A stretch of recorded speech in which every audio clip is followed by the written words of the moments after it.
beautiful people, it's your girl Ashalei, here to help transform your life.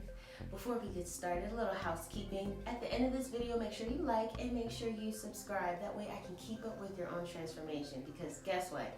Nothing that I am talking about you are doing alone. I have done the work, I am doing the work, I'm still doing the inner work. So why not do it together? So make sure you subscribe so we can all keep up together, okay? Now, moving forward, today I'm going to be talking about beliefs. I talked about that the key to transformation is habit change, but there is something else that is more deeply rooted, which is beliefs. What is a belief? Belief is an acceptance of a statement that is believed to be true or for something that exists. Beliefs. Our behavior follows our belief. For example, I believe in God, so I pray.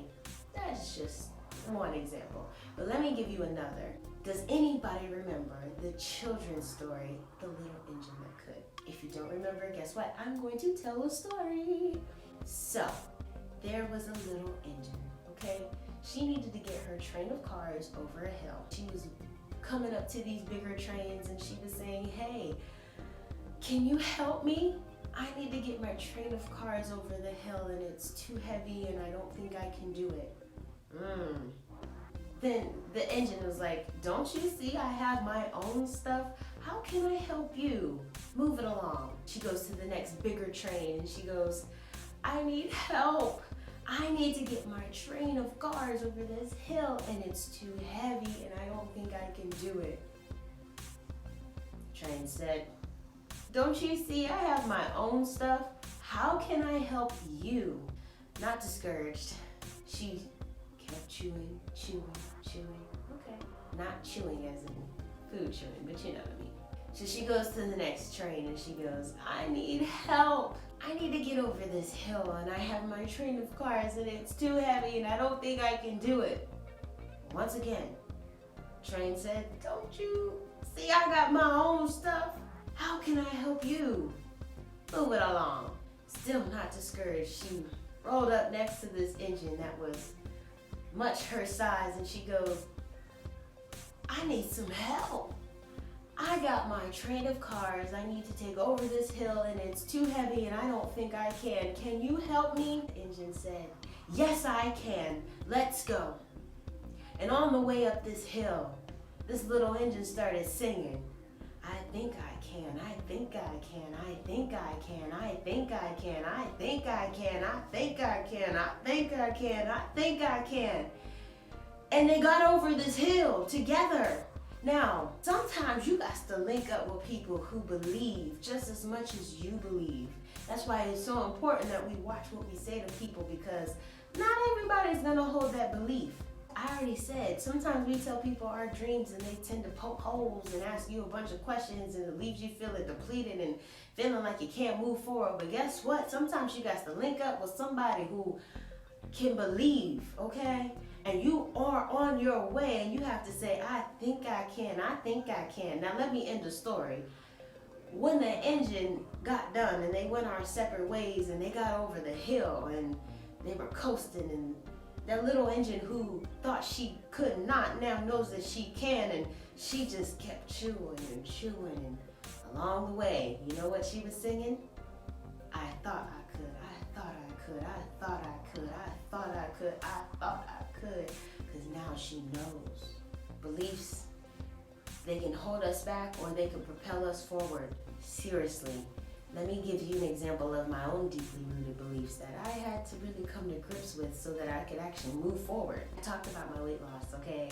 I was 204 pounds when I graduated college, and now I weigh 135.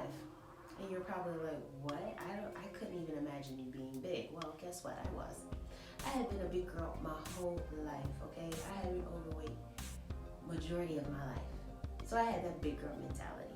After I lost the weight, I still had that big girl mindset. I was seeing myself through fat girl eyes. 90% of it was literally from diet alone. I went from being a vegetarian to transitioning into becoming a vegan more recently. During that weight loss period, that first year, so let me tell you, I stopped eating beef.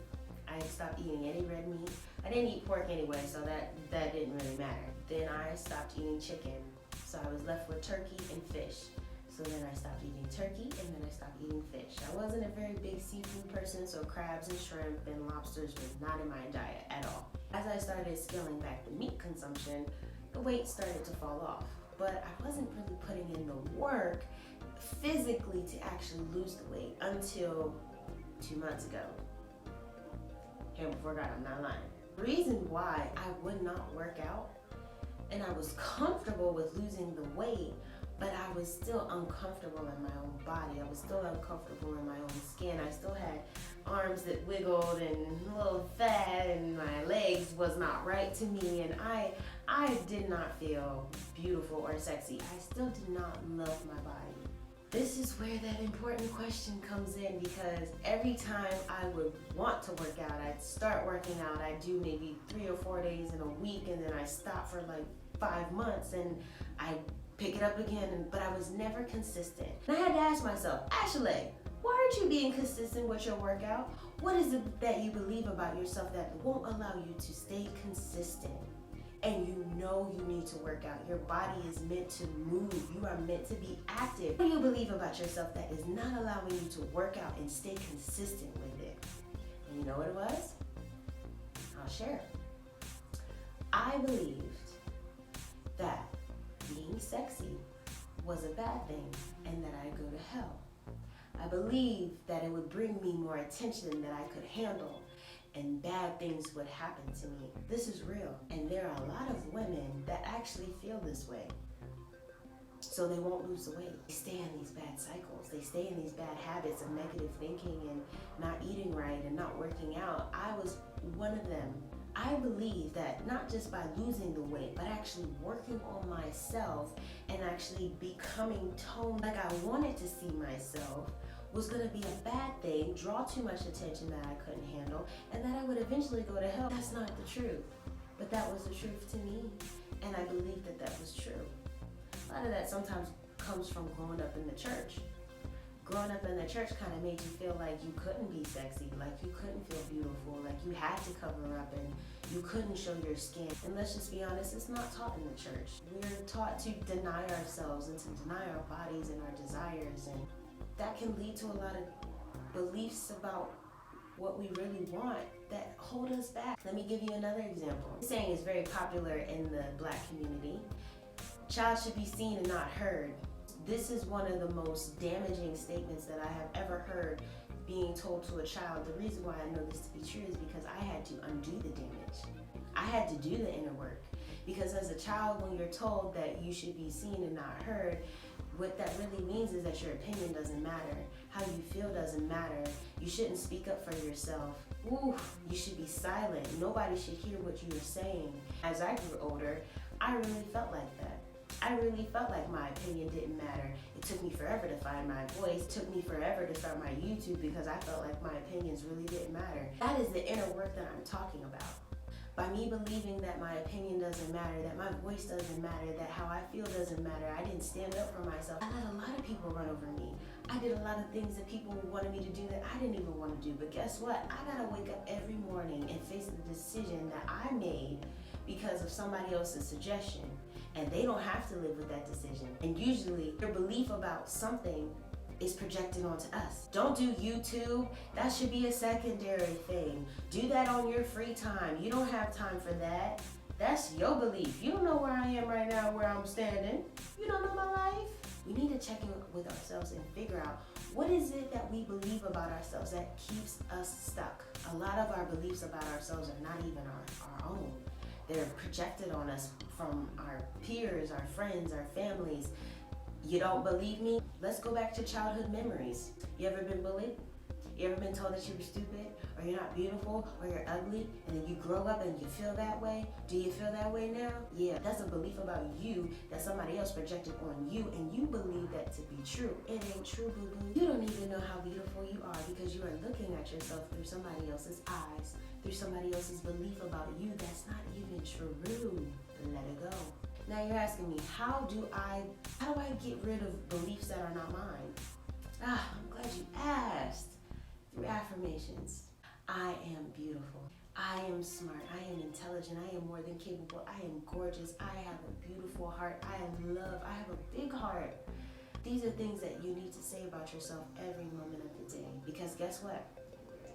With repetition, you start to believe it. If you don't believe me, what did I just say? Over time, you've heard so many negative statements about yourself that you believed it to be true.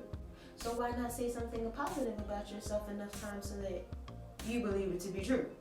So if you're not moving forward, ask yourself, what is it that I believe about myself that is keeping me stuck? And once that answer is revealed, then you match it with an affirmation. I am smart. I am intelligent. I am beautiful. I am courageous. For my church-going folks, we even say that I can do all things through Christ who strengthens me. So if you believe that, then you must believe, I think I can, I think I can, I think I can. So everything that you go after, you need to be moving in the direction of, I think I can, I think I can, I think I can. And once you overcome, then you continue to keep telling yourself, I knew I could, I knew I could, I knew I could, I know I can, because you can, and you will. And that's the most important thing, is that you will. You will actually see it, but you have to believe it first. Before you reach your dream, you have to believe it. You have to see it. You have to know it. You have to believe that the statement that you will be successful is true. And you have to know that your success exists. Your blessing with your name on it exists. You have to believe that so that you can receive that. That's it.